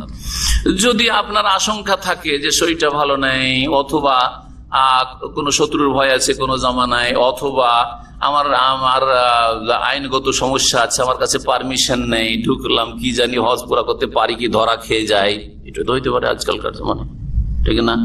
তাহলে একটি শর্তের বাক্য আছে, এই শর্তের বাক্যটি যদি বলে দেন তাহলে আর আপনার ওপর কোনো কিছু দমটম লাগবে না। আল্লাহুম্মা ইন হাবাসানি হাবেসুন ফামাহিল্লি হাইসু হাবাসতানি, হে আল্লাহ, কোন বাধা যদি আমার সামনে চলে আসে, বাধাগ্রস্ত হয়ে যায়, তাহলে যেখানে বাধাগ্রস্ত হব সেখানে কিন্তু আমি হালাল হয়ে যাব বলতে পারেন। মিকাত থেকে যাচ্ছেন আর নেই তাসরি, আর এরকম কাজ করবেন না। আজকাল এত কড়াকড়ি শুরু হয়েছে, ব্যাস ফিঙ্গারপ্রিন্ট নিয়ে নিয়ে একেবারে আরি কামাই, ঋণ হচ্ছে না, 3 বছর ঢুকতেও দিচ্ছে না। আমার বহু পরিচিত দিনী ভাইরা যারা আমাদের আলোচনা অনুসরণ করে এবং শোনে, তাদের বহু লোককে এরকম এক্সিট লেগে গেছে, এ কামা হয়নি। বেশি বেশি তালবিয়া পাঠ করবেন, উচ্চ স্বরে তালবিয়া পাঠ করবেন। বিশেষ করে অবস্থার যখন পরিবর্তন হচ্ছে সেই সময়গুলিতে, নিচু জায়গা থেকে উঁচু জায়গায় উঠছেন, উঁচু জায়গা থেকে নিচে নামছেন, অথবা ফরজ সালাতের পরে ইত্যাদি বিভিন্ন সময়গুলিতে বেশি বেশি পড়বেন, আর যথাসাধ্য বেশি বেশি তালবিয়া পড়ায় হচ্ছে উত্তম। বেশি কিছু কাজ নেই 8 তারিখের। 8 তারিখের কাজ হচ্ছে 5 ওয়াক্ত সালাত আপন আপন সময়ে পড়া, কসর করে। কি করবেন? কসর করবেন, আর আপন আপন জমা টমা নাই। জোহরের সময়, আসর, মাগরিব, এশা, ফজর 5 ওয়াক্ত সালাত আদায় করবেন। কোথায়? মেনায় এই 5 ওয়াক্ত সালাত আদায় করবেন। এই দিনটা আর রাতটা এখানে কাটানোর হুকুম কি বললাম একটু আগে? সুন্নাতে, সুন্নাতে, জি। ব্যাস 9 তারিখে যখন সকাল হইল, সূর্য ওঠার পরে যাওয়া সুন্নাত। কোথায়? 9 তারিখ হচ্ছে আরাফা, আরাফার দিন, আরাফায় চলে যাবেন। আরাফায় যাওয়ার পথে খুব বেশি বেশি তালবিয়া পাঠ করবেন। আরাফা থেকে ফিরার পথে খুব বেশি বেশি, নবী এত বেশি তালবিয়া পাঠ করেছেন, এত বেশি তালবিয়া পাঠ করেছেন যে আওয়াজ বসে গেছে, গলার আওয়াজ বসে গেছে, ভেঙে গেছে। কিন্তু যেমন বললাম যে সূর্য ওঠার পরে যাওয়াটা হচ্ছে উত্তম, কিন্তু আগেও যদি নিয়ে চলে যায় তাহলে উত্তমটাই ছুটলো। আপনার বৃহৎ স্বার্থে আপনি তাদের সাথ দেবেন আর আগে চলে যাবেন, অসুবিধা নেই এই ক্ষেত্রে। নবী করিম সাল্লাল্লাহু আলাইহি সাল্লাম দুপুর হওয়া পর্যন্ত, জোহর হওয়া পর্যন্ত আরাফার বাইরে নামেরা নামক স্থানে, যেখানে মসজিদটি আছে, এটাকে মসজিদ নামেরা বলা হয়, ওখানে অবস্থান করেছেন। এই মসজিদের একটা বড় অংশ আরাফার বাইরে আছে, অনেকে এটা জানেন না। আর কিছুটা অংশ কিসে আছে? আরাফার ভিতরে আছে। সুতরাং যদি কেউ সারাদিন এই আরাফার এই মসজিদে নামারাই কাটায়, তাহলে জোহর পর্যন্ত যেখানে ইচ্ছা সেখানে নামাজটা পড়ে নেন, অসুবিধা নেই জোহর আসর। কিন্তু জোহর আসর পড়ার পরে কনফার্ম হবেন যে আমি মসজিদের ভিতরে যেই জায়গায় বসেছি এই জায়গাটা কি আরাফার ভিতরে না বাইরে। বাইরে যদি বসে যান অথচ মসজিদে বসে যায়, তাহলে আপনি আরাফায় যেন ঢুকলেন না, সতর্ক সাবধান। এই মসজিদের কিছু অংশ আরাফার ভিতরে, কিছু অংশ আরাফার বাইরে রয়েছে, যেটা অনেকে জানে না। মসজিদে যাওয়ার চেষ্টা করবেন না, যদিও মসজিদে সালাত আদায় করলে ভালো, খুতবাটা শুনলেন, খুতবা বুঝলে আরো ভালো, কিন্তু এগুলো করতে গিয়ে কি যে বিপদে পড়বেন, নড়তে চড়তে পারবেন না, জান নিয়ে টানাটানি লেগে যাবে। সুতরাং এসব কাজ করবেন না। যেমন মসজিদে যাওয়ার চেষ্টা করবো অথচ মসজিদে যাওয়া ভালো। এইরকমই জাবালুর রাহমা বলে যেই পাহাড়টি প্রসিদ্ধ, সেই পাহাড়ের কাছে যাওয়ার চেষ্টা করবেন না। সেই পাহাড়ের ওপরে চড়া হচ্ছে বিদআত। যে বেদাত করতে মানুষ অধিকাংশ হাজিরে যাওয়ার চেষ্টা করে ভারত উপমহাদেশে, পাহাড়ে চড়া কি বেদাত। যদি মনে করে পাহাড়ে চড়া সওয়াবের কাজ বা এমনি যাচ্ছে ওখানে সওয়াব করতে, তাহলে বেদাতি কাজে যাচ্ছে। এই পাহাড়ের নিচে রাসূলুল্লাহ সাল্লাল্লাহু আলাইহি ওয়াসাল্লাম নিজের উট বাহন বসিয়েছিলেন এবং সেখানে অবস্থান করেছিলেন। জায়গার দিক থেকে এই জায়গায় রাসূলুল্লাহ সাল্লাল্লাহু আলাইহি ওয়াসাল্লাম অবস্থান করেছিলেন, কিন্তু সবার কি ওই জায়গাটুকুতে অবস্থান করা সম্ভব? আজ নবী সাল্লাল্লাহু আলাইহি ওয়াসাল্লামের ওই বছরেও সম্ভব ছিল না, যার ফলে তিনি ওই বছরেও সাহাবায়ে কিরামদেরকে বলেছেন, যাদের লক্ষাধিক সংখ্যা ছিল, 1,14,000, একটি রওয়ায়াতে 24,000 হাজী সাহেব নবী সাল্লাল্লাহু আলাইহি ওয়াসাল্লামের ছিলেন। জি, নর এবং নারী, সাহাবায়ে কিরাম, সাহাবিয়াত, তারা সবাই সাহাবিয়াত, কারণ সবাই আগে না দেখা হইলেও শুনেছেন, মুসলিম হইলেও নবী সাল্লাল্লাহু আলাইহি ওয়াসাল্লামকে আরাফার ময়দানে দেখে নিয়েছেন হজের সাথে। সুতরাং সবাই সাহাবিয়াত, ঠিক কিনা? জি। তাদেরকে বলেছে ওয়াকাফতু হা হুনা, আমি এখানে অবস্থান করলাম, এই পাহাড়ের নিচেখানে, ওপরে উঠেননি নবী সাল্লাল্লাহু আলাইহি ওয়াসাল্লাম। সুতরাং ওপরে উঠার নবী সাল্লাল্লাহু আলাইহি ওয়াসাল্লাম সুন্নত না, নবী সাল্লাল্লাহু আলাইহি ওয়াসাল্লাম করেন, নিচেই অবস্থান করেছেন। ওয়া আরাফাতু কুল্লুহা মাওকিফুন, তবে আরাফার পুরো মাঠটাই হচ্ছে অবস্থানের জায়গা। মাওকিফ অবস্থানের জায়গা, যে কোনো জায়গায় তোমরা অবস্থান করো। এখানে জোহর আসরের সালাত আদায় করবেন। জোহরের সময়ে জামা তাকদিম মানে অগ্রিম জমা করবেন, কসর করে, জামা এবং কাসর, 4 রাকাত নামাজ 2 রাকাত পড়বেন আর কি করবেন? জমা করবেন। সকলে জমা করবেন, যারা মসজিদে পড়বেন ইমামের মুক্তাদি হয়ে তারাও জমা আর কসর করবেন, আর যারা নিজ নিজ জায়গায় তাঁবুতে আছেন তারাও জমা এবং কসর করবেন। যারা দীর্ঘদিন থেকে মক্কায় আছেন তারাও জমা করবেন, যারা এখনই গেছেন তারাও জমা করবেন। এই দুটি মাসআলাতে হানাফি আলেম সমাজ সুন্নতের খেলাফ কাজ করে। ওরা বলে মসজিদে সালাত আদায় করলে জমা চলবে, কথা বোঝা গেছে, এক ভুল ফতোয়া। আর বাইরে কোথাও চলবে না। যদি আপনি নিজের জামাতে করেন, নিজের খেমাত তাঁবুতে, তাহলে নাকি জমা চলবে না। আর একটা হচ্ছে যে কসর চলবে না, যেহেতু আমাদের 15 দিনের মযহাব আছে, আর 15 দিনের আগে থেকে এসে বসে আছে এখানে আমরা মক্কায়, আর এক ভুল ফতোয়া। নবী করিম সাল্লাল্লাহু আলাইহি ওয়াসাল্লাম সাহাবীরা সবাই কি এরকমই ছিলেন যে সেই দিনই পৌঁছেছেন নাকি? না, উটের পিঠে চড়ে অনেক আগেও অনেকে এসেছেন। আচ্ছা, নবী সাল্লাল্লাহু আলাইহি ওয়াসাল্লাম সবাই কি বাইরের হাজী ছিলেন না মক্কারও হাজী ছিলেন? মক্কার হাজী ছিলেন না? নবী করিম সাল্লাল্লাহু আলাইহি ওয়াসাল্লাম বিদায় হজে সকলকে নিয়ে জমা করেছেন আর কসর করেছেন, কথা বোঝা গেছে? সবাই তার সাথে জমা করেছেন আর কসর করেছে। কাউকে এই কথা বলা হয়নি যে তোমাদের যারা মক্কার লোক তারা তো মুকিম, সুতরাং তোমরা পুরা নামাজ পড়ো, কসর করি, কথা বলেছেন না। পক্ষান্তরে যখন মক্কা বিজয়ের বছর 8ম হিজরিতে এসেছিলেন, ভালো করে বিষয়টি বুঝেন, যুক্তিটি, দলিলটি।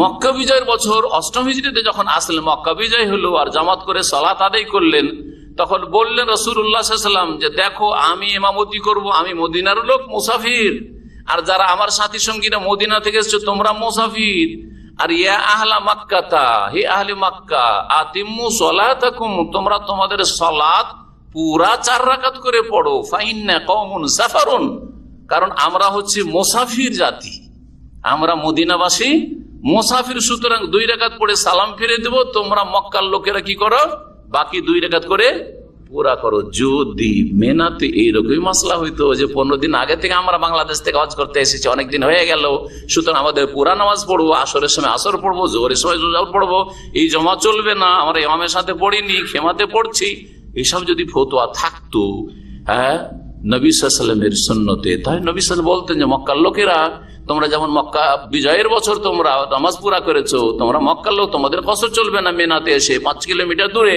সুতরাং তোমরা কি করো, পুরা নামাজ পড়ে, কথা বলেছেন। সেই জন্য এই ভুলগুলি দেশি হাজিরা নিজের মজহাবের অনুসরণ করতে গিয়ে সুন্নতের খেলাফ করে, সুন্নতের খেলাফ হজ করে।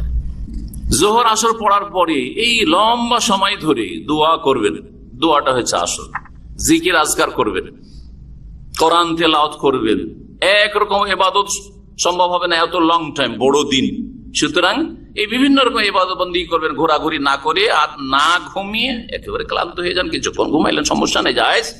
কিন্তু কথা হচ্ছে এখানে আপনি ঘুমাইতে যান, এখানে আল্লাহ সন্তুষ্টি হাসিলের জন্য গেছেন, এখানে জীবনে সমস্ত গুনাহ খাতা থেকে ধুয়ে মুছে একবার নিষ্পাপ শিশুর মতো হয়ে আসার জন্য গেছেন, আপনি এখানে কিছু পাওয়ার জন্য, চাওয়ার জন্য গেছেন। সুতরাং এই সময়ের মূল্য দেবেন এবং সময়কে ভালো কাজে লাগাবেন। আসল হচ্ছে এখানে দোয়া, আর সবচেয়ে উত্তম দোয়া হচ্ছে আরাফার দিনের দোয়া, আর সবচেয়ে উত্তম দোয়া যা নবী করিম সাল্লাল্লাহু আলাইহি ওয়াসাল্লাম এবং সমস্ত আম্বিয়া রাসূলগণ বলেছেন, যেমন নবী সাল্লাল্লাহু আলাইহি ওয়াসাল্লামের হাদিস রয়েছে, খায়রুদ দুআ দুআ ইয়াউমে আরাফা, সবচেয়ে উৎকৃষ্ট উত্তম দোয়া হচ্ছে আরাফার দিনের দোয়া। ওয়া খায়রু মা কুলতু আনা ওয়ান নাবিয়ুনা মিন ক্বাবলি, আমি এবং সমস্ত নবীরা আমার পূর্বে যেই দোয়াটি সবচেয়ে উত্তম দোয়া বলেছেন, উৎকৃষ্ট দোয়া বলে, সেটা হচ্ছে লা ইলাহা ইল্লাল্লাহু ওয়াহদাহু লা শারীকা লাহু লাহুল মুলকু ওয়া লাহুল হামদু ওয়া হুয়া আলা কুল্লি শাইইন কাদির। এই দোয়া তো আল্লাহর গুণগানমূলক দোয়া, সবচেয়ে উত্তম দোয়া হচ্ছে আল্লাহর গুণগানমূলক দোয়া, যাতে আপনি নিজের জন্য চাইলেন না, আল্লাহর শুধু গুণগানই করলেন, কিন্তু আপনারও প্রয়োজন রয়েছে, সুতরাং যাচ্ছামূলক দোয়া করে। দোয়া হচ্ছে 2 ভাগে বিভক্ত, দোয়া হচ্ছে 2 রকমের, দোয়ায়ে ইবাদা আর দোয়ায়ে মাসআলা। একটা হচ্ছে গুণগানমূলক ইবাদত বন্দেগীর দোয়া, আর একটা হচ্ছে যাচ্ছামূলক চাওয়ার দোয়া। ইয়াকা নাবুদু এটা হচ্ছে ইবাদতমূলক দোয়া, আর ওয়াইয়াকা নাস্তাইন এটা যাচ্ছামূলক দোয়া। কি বুঝলেন? একটি আয়াতে 2 রকম দোয়া ভাগ করা হয়েছে। ইয়াকা নাবুদু, আল্লাহ শুধু তোমার ইবাদত করছি, তোমার ইবাদত করছি, আল্লাহ তোমার ছাড়া কারো ইবাদত করি না, এটা ইবাদত না, এটা দোয়া না, দোয়াই। কিন্তু তারপরে আলহামদুলিল্লাহ রাব্বিল আলামিন প্রশংসা, এইটাও দোয়া। সূরা ফাতিহা সূরা তো দোয়া, কিন্তু আর রহমানির রহিম মালিক ইয়াউমিদ্দিন দোয়া, কিন্তু এই 3.5 আয়াতে রয়েছে কি গুণগানমূলক দোয়া, কি দোয়া ও সানা, দোয়া ও ইবাদা। আর ওয়াইয়াকা নাস্তাইন অর্ধেক আয়াত, ইহদিনাস সিরাতাল মুস্তাকিম সিরাতাল লাযিনা আন'আমতা আলাইহিম গায়রিল মাগদুবি আলাইহিম ওয়ালাদ-দাল্লিন, এটা হচ্ছে দোয়ায়ে মাসআলা বা সওয়াল, চাওয়ার দোয়া। আল্লাহর কাছে সাহায্য চাইলেন, সরল পথের হেদায়েত চাইলেন, ইহদিনা, তার ফলে আল্লাহ গজব প্রাপ্ত আর গোমরাহ পথভ্রষ্টদের রাস্তায়, ইহুদি খ্রিস্টানদের রাস্তায় চালাইও না, জি দোয়া করলেন। যাচ্ছামূলক দোয়া, দুনিয়া আখিরাতের সার্বিক কল্যাণ চাইবেন, কোনো অসুবিধা নেই। 9 তারিখের কাজ যখন শুরু হয়ে গেল বা শেষ হয়ে গেল, সূর্য ডুবা পর্যন্ত আপনি সেখানে ইবাদতবন্দি করতে থাকেন, জিকির আজকার দোয়া করতে থাকেন, কখনো হাত উঠিয়ে দোয়া করেন, কখনো এমনি কোনো গানমূলক তসবিহ তাহলিল জিকির আজকার করতে থাকেন। গণনা করা জরুরি নয় যে আমি কতবার কালেমা তাওহীদ পড়লাম, লা ইলাহা ইল্লাল্লাহু ওয়াহদাহু লা শারীকা লাহুল মুলকু ওয়া লাহুল হামদু ওয়া লা কুল্লি শাইইন, কতবার পড়লাম জরুরি না, মালায়েকা আছে গণনার জন্য। জি, কমপক্ষে 100 বার তো পড়েন, কারণ 100 বারের একটা হাদিস হয়েছে ফজিলতের। আর যদি বেশি পড়েন আর গণনা দরকার নাই যে কত হাজার পড়লাম, কত শত হইলো, দরকার নেই, পড়তে থাকেন আপনি। এছাড়া যে কোনো দোয়া, আর মাঝে মাঝে তালবিয়া, এখনো কিন্তু তালবিয়া চলবে, তালবিয়া চলবে, এখন তালবিয়ারও ইবাদত রয়েছে। সূর্য যখন ডুবে গেল তখন ওখান থেকে বেরিয়ে পড়বেন, আসবেন মুজদালিফা। এই 10 তারিখে রাতের কাজ হচ্ছে মুজদালিফায় এসে প্রথম, আসল তো হচ্ছে রাত্রি যাপনের উদ্দেশ্যে এসে যেটা ওয়াজিব, আর এখানে এসে কি করবেন, মাগরিব এশা জমা করবেন যদি দেখেন যে এশার টাইম রাস্তাতে পার হয়ে যাচ্ছে না, তাহলে আপনি এখানে এসে পড়বেন। কিন্তু যদি দেখা যায় যে রাতে 11টা হয়ে গেল, এখন আমি মুজদালিফে ঢুকতে পারছি না, রাস্তাতে সালাত পড়ে নেন। বাস থেকে নামতে পারলে বাস থেকে নেমে, না হলে বাসে বসে বসে পড়েন। কারণ নামাজ ওয়াক্ত পার করা জায়েজ নয়, গুনহার কাজ। যেখানেই থাকুন না কেন গুনহার কাজ ওয়াক্ত পার করা। আর মোটামুটি রাত 10:30 11টা হইলে অর্ধেক রাত হয়ে যায়, সুতরাং কি হয়ে যায়, এশার ওয়াক্ত পার হয়ে যায় সঠিক মতে। এখানে এসে জামাত তাখির করবেন, মানে এশার টাইমে মাগরিব পড়েন, মাগরিব 3 আর এশা হচ্ছে 2 রাকাত পড়বেন। বেতর পড়বেন কি পড়বেন না এই নিয়ে ইখতিলাফ দ্বিমত রয়েছে। একদল বলছেন না, বেতরটা নবী সাল্লাল্লাহু আলাইহি ওয়াসাল্লাম আম হাদিস আছে যে কখনো ছাড়তেন না, সফরে আর বাড়িতে কখনো ছাড়তেন না, এর আওতাভুক্ত এটাও, সুতরাং আমরা পড়ব।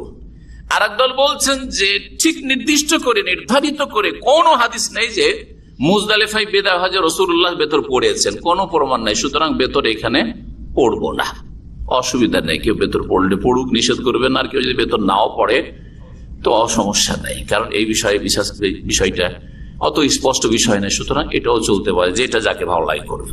আল্লাহু আলাম। 10 তারিখ হয়ে যাচ্ছে, এখন ফজর হয়ে গেল। ফজরটা কোথায় পড়বেন? হ্যাঁ, মেনায় ফজর পড়বেন, রাত্রে মুজদালিফাতে ফজর পড়বেন। একমাত্র বললাম যে শিশুরা, মহিলারা, বিরুদ্ধরা, তাদেরকে অর্ধেক রাতের পরে নবী করিম সাল্লাল্লাহু আলাইহি ওয়াসাল্লাম যাওয়ার অনুমতি দিয়েছেন যে তোমরা আগে ভাগে চলে যাও ভিড় থেকে বাঁচার জন্য। আর ওই রকমই তাদের সঙ্গী যদি যুবকরাও থাকে, ধরেন আপনার স্ত্রীর সাথে আপনি যুবক মানুষ আছেন, বাবার সাথে বাবার মায়ের খেদমতে আপনি যুবক মানুষ এখান থেকে গেছেন, অসুবিধা নেই, তাদের সাথে চলে যাবে। এই নয় যে আপনারা যান আমি আসছি, কোথায় হারিয়ে যাবে, ঠিক না? তো আপনি তখন ওই বৃদ্ধের হুকুম নিতে পারবেন, শিশুদের নারীদের হুকুমে আপনি ছাড় পেয়ে যাবেন। 10 তারিখ সকালবেলা ফজর পড়ার পরে কিন্তু ওখানে দোয়া করা, মুজদালিফায় দোয়া করা সুন্নাত। পারলে দোয়া করবেন, কিছু সময় হইলেও দোয়া করবেন, ফরসা হওয়া পর্যন্ত, সূর্য ওঠার আগে আগে বেরোবেন, কিন্তু ফরসা হওয়া পর্যন্ত দোয়া করেন। অনেক সময় দোয়া করার সময় দেয় না, বাসে বসিয়ে দেয়, চলো তাড়াতাড়ি, না হলে দেরি হয়ে যাবে, ভিড় হয়ে যাবে, বসে যান বাসে, বাসে বসে বসে দোয়া করতে থাকেন, বাসে বসে বসেই দোয়া করতে যতক্ষণ পর্যন্ত মুজদালিফার মাঠ থেকে বেরিয়ে না গেছেন। তারপরে মিনা আসেন, মিনা আসার পরে কয়টি কাজ 10 তারিখের, গত সপ্তাহে কিন্তু বলেছিলাম 10 তারিখের কাজ হচ্ছে 5টি। 1 নম্বর বড় জামরা, যেটা 1, 2 ছেড়ে দিয়ে যেটা মক্কার দিকে, সেটা, এটার নাম জামরায়ে আকাবা, এটার নাম জামরায়ে কুবরা। এই জামরায়ে আকাবাতে 7টি পাথর মারবেন। ইউকাব্বিরু মা কুল্লি হাসাতিন, আল্লাহু আকবার, আল্লাহু আকবার করে প্রত্যেকবারে আল্লাহু আকবার, বিসমিল্লাহ আল্লাহু আকবার না, কুরবানি জবাই করছেন না যে বিসমিল্লাহ আল্লাহু আকবার। এখানে অনেকে বিসমিল্লাহ আল্লাহু আকবার বলে প্রত্যেকবার, এই ভুলটা করে। আর ওই যে হাজরে আসওয়াদের সামনে যখন আসে ইশারা করে বিসমিল্লাহ আল্লাহু আকবার, বিসমিল্লাহ আল্লাহু আকবার প্রত্যেকবার, এটাও একটা ভুল। প্রথমবার বিসমিল্লাহ বলেন, কারণ ভালো করে শুরু করছেন, কি বলবেন? বিসমিল্লাহ আল্লাহু আকবার, তারপর আল্লাহু আকবার, আল্লাহু আকবার, আল্লাহু আকবার। ওই রকমই হাজরে আসওয়াদের ইশারার ক্ষেত্রে দ্বিতীয়বার তৃতীয়বার আল্লাহু আকবার, আল্লাহু আকবার। বোঝা গেছে কিনা? ইউকাব্বিরু মা কুল্লি, প্রত্যেক অঙ্করে তাকবীর পাঠ করুন। যখন প্রথম পাথরটা মারতে শুরু করলেন, তালবিয়া স্টপ, আর লাব্বাইক পড়া জায়েজ নয়, শেষ। হাত্তা কাতা তালবিয়া, নবী সাল্লাল্লাহু আলাইহি ওয়াসাল্লাম এখানে তালবিয়া বন্ধ করে দেয়, সুতরাং আপনাকে এখানে থেমে যেতে হবে, আর লাব্বাইক পড়া নেই। এখন অন্যান্য জিকির আজকার করেন।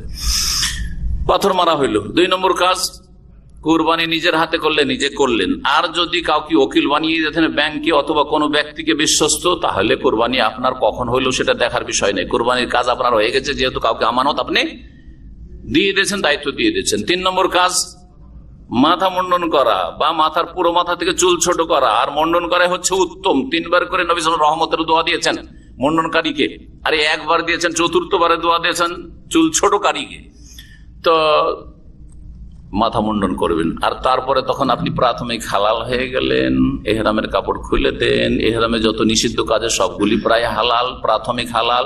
একমাত্র একটি কাজ হালাল হবে না, সেটা হচ্ছে স্ত্রীর সাথে থাকলে তার সাথে যৌনাচার চলবে না। জি হ্যাঁ, মেলামেশা বা তার যে ভূমিকাগুলি রয়েছে ওগুলো চলবে না, রসিকতা ইত্যাদি, আলিঙ্গন, নিজের কামভাব নিয়ে তার সাথে কথা বলা, এসব চলবে না যতক্ষণ পর্যন্ত আপনার কি না হয়েছে, বাইতুল্লাহর তাওয়াফ না হয়েছে। যখন এই কাজগুলি হয়ে গেল, গোসল করেন, পরিষ্কার হয়ে যান, আপনার কাপড় পরে নেন। জি হ্যাঁ, এটা হচ্ছে উত্তম। কিন্তু কেউ যদি এহরামের কাপড়ে থেকে যায়, কাপড় বদলাবার ব্যবস্থা নেই, ওই কাপড়ে যদি চলে যায় তওয়াফ করতে, তওয়াফ হবে কি হবে না? হয়ে যাবে, তওয়াফ হয়ে যাবে। কিন্তু এইখানে ইস্তেবা চলবে না, বগলের নিচে আর এহরাম চলবে না। কিন্তু এটা ভালো করে জানেন, অনেকে ভাবে যে যেহেতু এহরাম পরে আছি তাহলে কি করতে হবে, এখানে মনে হয় ইস্তেবা না। ইস্তেবা তওয়াফে কদম ছাড়া আর কোনো তওয়াফে নেই। বাস এটা কথা মুখস্থ করে নিলে হয়ে যাবে কাজ। কথা বুঝতে পেরেছেন? জি। বাইতুল্লাহর তওয়াফ হয়ে গেল, কয়টা কাজ হইল? 4টা। 5 নম্বর কাজ হচ্ছে সাফা মারওয়ার সাই করা। সন্ধ্যা হইতে হইতে চেষ্টা করেন ফিরে আসার। একটু রাতও যদি হয়ে যায়, রাতের অধিকাংশ সময়টা মেনাই কাটাইতে হবে। তাহলে আপনাকে বলা হবে যে রাত যাপন করলেন কোথায়? কিন্তু রাত 2-3টার সময় যদি আপনি মেনা আসেন তো কি বলা হবে আপনাকে, যে রাত কোথায় কাটিয়েছেন? হয় মক্কায় কাটিয়েছেন, না হয় রাস্তায় কাটিয়েছেন। মেনায় কাটিয়েছেন বলা যাবে না। সুতরাং এটার খেয়াল থাকতে হবে। জি। এখন কোন তারিখ চলে আসলো? 11 তারিখ চলে আসলো। 11 তারিখ 12 তারিখ এই 2 দিনের কাজ মাত্র 2টি। কি? পাথর মারার দিনে জাওয়ালের পরে, মানে মাথার উপর থেকে সূর্য ঢলে যাওয়ার পরে 3টি জামরাকে মেনার দিক থেকে শুরু করবেন। প্রথম জামরাই উল্লাদ, তারপরে 7টি পাথর মেরে ওখানে দোয়া করবেন। 10 তারিখে কিন্তু দোয়া নেই কোনো তারিখে। 10, 11, 12, 13 কোন তারিখে ওই শেষ জামরা যেটা, সেটাতে কিন্তু দোয়া নেই। দোয়া আছে প্রথম জামরায় পাথর মারার পরে, তারপরে দ্বিতীয় জামরায় পাথর মারার পরে, হ্যাঁ, 7টি করে, আর তারপরে তৃতীয় জামরা, যে জামরা আকাবাতে পাথর মারবেন, যেমন 10 তারিখে দোয়া করেন তেমনি 11 তারিখেও 12 তারিখেও দোয়া করবেন না। দিনে পাথর মারা, যেটা হচ্ছে ওয়াজিব কাজ একটা। আর একটা ওয়াজিব কাজ হচ্ছে যে 11 আর 12 তারিখ রাত্রিটা মেনাতে যাপন করা। দিনটা মেনাতে কাটানো উত্তম সুন্নাত। কেউ যদি মেনায় দিন কাটায় আর একজন মক্কা যায়, জোহর আসরটা পড়ে চলে আসি, কে বেশি সওয়াব পাবে? মেনাওয়ালা বেশি সওয়াব পাবে। 1 লক্ষ ওইদিকে চিন্তা করে না যে 1 লক্ষ করে তো ওই জোহর আসরে 2 লক্ষ পেয়ে গেল। না না না, ওর চাইতে বেশি পাবে। কারণ নবী করিম সাল্লাল্লাহু আলাইহি সাল্লাম 11-12 তারিখ জোহর আসর এই নামাজগুলি কোথায় পড়েছেন? মেনাতে পড়েছেন। আপনি হজের কাজে আছেন, এখানে থাকা উত্তম, কিন্তু জায়েজ আছে। দিনে দিনে যেতে পারেন, আসতে পারেন কারোর সাথে দেখা সাক্ষাতের জন্য, হ্যাঁ, বা তওয়াফ করার জন্য, অথবা আপনি এমনি মক্কা আপনি নামাজ পড়ার জন্য গেলে যেতে পারেন, জায়েজ আছে। কিন্তু উত্তম হচ্ছে মেনাতে অবস্থান করা। সময় শেষ হয়ে গেছে আর আলোচনা প্রায় শেষ হয়ে গেছে। রাত্রি যাপন করা আর কি করা? পাথর মারা। এই দুটো কাজ। পাথর মারতে হবে জাওয়ালের পরে, সূর্য মাথার উপর থেকে গড়ে যাওয়ার পরে। তার আগে সকালবেলা পাথর মারলে হবে না। 11 তারিখে আর 12 তারিখে। 12 তারিখের সূর্য ডুবার আগে আগে বেরিয়ে যান, যদি বেরিয়ে যেতে হয়। তাজিল, এটাকে তাড়াতাড়ি করে চলে যাওয়া বলা হয়। কিন্তু যদি আপনি সূর্য ডুবিয়ে দেন ইচ্ছা করে, সূর্য ডুবা পর্যন্ত নিয়ত ছিল না যে চলে যাব, সূর্য ডুবার পরে বলছেন না আর ভালো লাগে না, চলে যাই মক্কা, না, জায়েজ নাই। কিন্তু আগে থেকে নিয়ত আছে আমি বেরিয়ে যাব, চলে যাবো এখান থেকে। পাথর মারা শেষ হয়ে গেছে, ভিড়ে জামে পড়ে গেলেন আর গাড়ি বের হইতে পারলো না, সূর্য ডুবে গেল মেনাতে, কোনো অসুবিধা নেই। অথবা আপনি পাথর মারলেন আর পাথর মারার পরে আপনি নিয়ত শেষ করে দিয়েছেন আমার এখান থেকে আমি চলে যাব, কিন্তু আপনার তাঁবুতে ফিরে আস্তে আস্তে আর ওখান থেকে মেনার মাঠ থেকে বের হইতে হইতে সূর্য ডুবে গেল, কোনো অসুবিধা নেই। কথা বুঝতে পেরেছেন না? কারণ আগে নিয়ত আপনি শেষ করে ফেলেছেন। আজকে যদি সূর্য ডুবিয়ে দেন বা ডুবে যায় বা নিয়ত থাকে যে আমি থাকবো, তাহলে 13 তারিখের রাতটাও ওয়াজিব, আবার তারপরের দিন জোহর পরে পাথর মারা ওয়াজিব। 13 তারিখ পর্যন্ত যদি থাকেন তাহলে বেশি উত্তম। আল্লাহ কোরআনে কারীমে বলছেন, ফামান তাআজ্জালা ফি ইয়াওমাইনি ফালা ইসমা আলাইহি, কেউ যদি 2 দিনে তাড়াতাড়ি করে চলে যায় হজ করে মিনা থেকে, তাহলে কোনো গুনাহ নেই। ওমান তাআখারা ফালা ইসমা আলাইহি, আর কেউ যদি দেরি করে, লেট করে 13 তারিখ পর্যন্ত আর পাথর মারে আর 13 তারিখের রাতটা যাপন করে এখানে, তাহলে তারও কোনো গুনাহ নেই। লেমানিত তাকা, তবে এটা হচ্ছে ওই ব্যক্তির জন্য যে মুত্তাকি, পরহেজগার। তাহলে তাকওয়া, আল্লাহ ভীরুতার দাবি হচ্ছে যে আপনি উত্তম হজ করবেন, যে হজ রাসূলুল্লাহ সাল্লাল্লাহু আলাইহি ওয়াসাল্লাম করেছেন। কি করেছেন? তিনি 13 তারিখ পর্যন্ত মেনাতে অবস্থান করেছেন। সুতরাং বিশেষ করে যদি জীবনের প্রথম হজ হয়, ফরজ হজ হয়, তা আমি বলবো যে উত্তমটা করবেন। দেখা দেখি 80% লোক চলে যাচ্ছে মেনা থেকে, খালি খালি ভালো লাগে না, সাথী বন্ধুরা সবাই চলে গেল, এরকম চিন্তা করে আপনি যাবেন না, থাকেন, আপনি থাকেন। জি। এটা হচ্ছে উত্তম। এখানে আজকের আলোচনা শেষ করছি। আর মোটামুটি এতে হজ শেষ। আর যখন মক্কা থেকে বিদায় হয় তার আগে কি করবেন? একটি হজে বাকি আছে, সেটা হচ্ছে বিদায় তওয়াফ। বিদায় তওয়াফ কোন তারিখে করবেন? কোন নির্দিষ্ট তারিখে? যেদিন বের হবেন তার কিছুক্ষণ আগে, যেই দিন আপনি মক্কা ছাড়বেন তার কিছুক্ষণ আগে যেখানে বের হন, আপনি এখন মক্কা ছেড়ে চলে যাচ্ছেন, আপনি জেদ্দা যাবেন আর আসবেন না, তাহলে ওই দিনই বিদায় তো। 10 দিন আরো 20 দিন থাকবেন, হাজী সাহেবেরা অনেকে 10-20 দিন থাকবেন, 1 মাস আরো থাকবেন, তাহলে 1 মাস বিদায় তওয়াফ করবেন। ওই শেষ দিন বিদায় তওয়াফ। বিদায় তওয়াফ বেশি দুনিয়াদারির কাজ করবে না। বিদায় তওয়াফ করার পরে রাস্তাতে যেতে যেতে কিছু কেনাকাটা অথবা যে কোনো কারণে একটু লেট হয়ে গেল বাস বা কিছু, সেই জন্য সেটা আলাদা কথা। কিন্তু যদি দেখা যায় আরো 1-2 দিন আবার লেট হয়ে গেল, তাহলে তখন আবার বিদায় তওয়াফ করবে। বিদায় তওয়াফটা শেষখানে, হাত্তা ইয়াকুনা আখিরু আহদিহিম বিল বাইতি, নবী করিম সাল্লাল্লাহু আলাইহি ওয়াসাল্লাম শেষ সাক্ষাৎ যেন বাইতুল্লাহর সাথে তওয়াফে বিদার মাধ্যমে হয়। ওয়া সাল্লাল্লাহু আলা মুহাম্মদ ওয়া আলা আলিহি ওয়া সাহবিহি আজমাইন। সুবহানাকাল্লাহুম্মা ওয়া বিহামদিকা আশহাদু আল্লা ইলাহা ইল্লা আনতা আস্তাগফিরুকা ওয়া আতুবু ইলাইক। জাযাকুমুল্লাহু খাইরান।